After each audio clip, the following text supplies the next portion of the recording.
హైడ్రాపై మరోసారి హైకోర్టు తీవ్ర ఆగ్రహం వ్యక్తం చేసింది. ఏ ప్రక్రియ అయినా చట్టబద్ధంగా సాగాలన్న ఉన్నత న్యాయస్థానం రాత్రికి రాత్రే నగరాన్ని మార్చేయలేరని స్పష్టం చేసింది.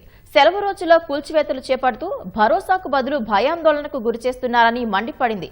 పరిధి దాటి వ్యవహరిస్తే హైడ్రాను మూసివేయాల్సి ఉంటుందని హైకోర్టు తీవ్రంగా హెచ్చరించింది. నిర్మాణాల కూల్చివేతల వ్యవహారంలో హైడ్రా అనుసరిస్తున్న తీరుపై హైకోర్టు తీవ్ర ఆగ్రహం వ్యక్తం చేసింది. జీవో 99కి విరుద్ధంగా వెళ్తే దాన్ని రద్దు చేసి హైడ్రాను మూసివేయటానికి ఉత్తర్వులు జారీ చేయాల్సి ఉంటుందని హెచ్చరించింది. హైడ్రాను అడ్డుపెట్టుకుని కొంతమంది వ్యక్తిగత కక్షలతో ఆరోపణలు చేస్తున్నారని, వాటి ఆధారంగా కూల్చివేతలు చేపట్టడం సరికాదన్నారు. కేవలం పత్రాలను చూసి హక్కులను ఎలా తేలుస్తారని, హక్కులు నిర్ణయించే అధికారం ఎక్కడుందని నిలదీసింది. నోటీసులు ఇచ్చి వివరణ ఇవ్వడానికి తగిన గడువు ఇవ్వాలంది. చట్ట ప్రకారం కూల్చివేతలు చేపట్టాలని ఎన్నిసార్లు చెప్పినా తీరు మారదా అంటూ ప్రశ్నించింది.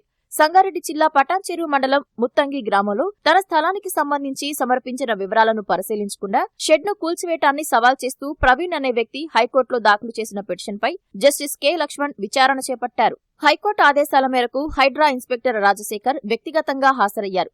పార్క్ స్థలంలో నిర్మాణాలు చేపడుతున్నారంటూ గాయత్రి మెంబర్స్ అసోసియేషన్ ఇచ్చిన ఫిర్యాదు మేరకు హైడ్రా కూల్చివేతలు చేపట్టిందని పిటిషనర్ తరపు న్యాయవాది తెలిపారు. 2023 నవంబర్ 15న పంచాయతీ అనుమతులు మంజూరు చేసిందన్నారు. పంచాయతీ కార్యదర్శి ఇచ్చిన అనుమతులను రద్దు చేశారని హైడ్రా తరపు న్యాయవాది కటిక రవీందర్ రెడ్డి కోర్టుకు తెలిపారు. గతంలో బెదిరించి అనుమతులు తీసుకున్నారని, వాటిని రద్దు చేస్తూ ఉత్తర్వులు జారీ చేశారన్నారు. అన్ని పత్రాలను పరిశీలించిన తర్వాతే హైడ్రా చర్యలు చేపట్టిందన్నారు. సుప్రీంకోర్టు కూడా రోడ్లకు అడ్డుగా ఉన్న నిర్మాణాలను కూల్చివేయాలని బుల్డోజర్ల కేసుల్లో చెప్పిందన్నారు.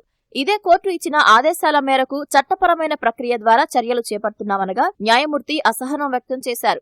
తాను 20కి పైగా ఇలాంటి ఉత్తర్వులు జారీ చేశానని, అయినా పిటిషన్లు వస్తూనే ఉన్నాయన్నారు. పంచాయతీ కార్యదర్శిని బెదిరించి అనుమతులు తీసుకున్నారని ఎలా చెబుతున్నారన్నారు. 2023లో అనుమతులు మంజూరు చేస్తే 2025లో ఎలా రద్దు చేస్తారు? ఇన్నేళ్లు ఏం చేశారని నిలదీశారు. గత విచారణ సందర్భంగా ఈ ఉత్తర్వులను ఎందుకు సమర్పించలేదన్నారు.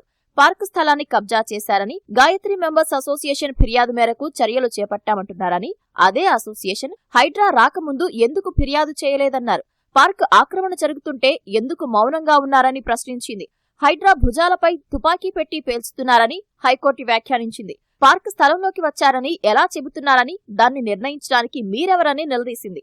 హక్కులను నిర్ణయించాల్సింది సివిల్ కోర్టు అన్న విషయం తెలియదా అంటూ ప్రశ్నించారు. ఇక్కడ లేఅవుట్ కు అనుమతులను సర్పంచ్ మంజూరు చేశారని, ఆ అధికారం సర్పంచ్ కు ఎక్కడుందన్నారు. పిటిషనర్ ను కబ్జాదారులుగా ఎలా పేర్కొంటారని హైడ్రా ఇన్స్పెక్టర్ రాజశేఖర్ ను హైకోర్టు నిలదీసింది.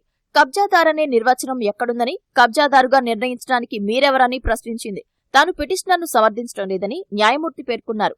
ప్రస్తుతం పిటిషనర్ కు చెందిన స్థలంలో యథాతథ స్థితిని కొనసాగించాలని ఆదేశించారు. పూర్తి వివరాలతో కౌంటర్ దాఖలు చేయాలని హైడ్రాను ఆదేశిస్తూ విచారణను మార్చి 5వ తేదీకి వాయిదా వేశారు.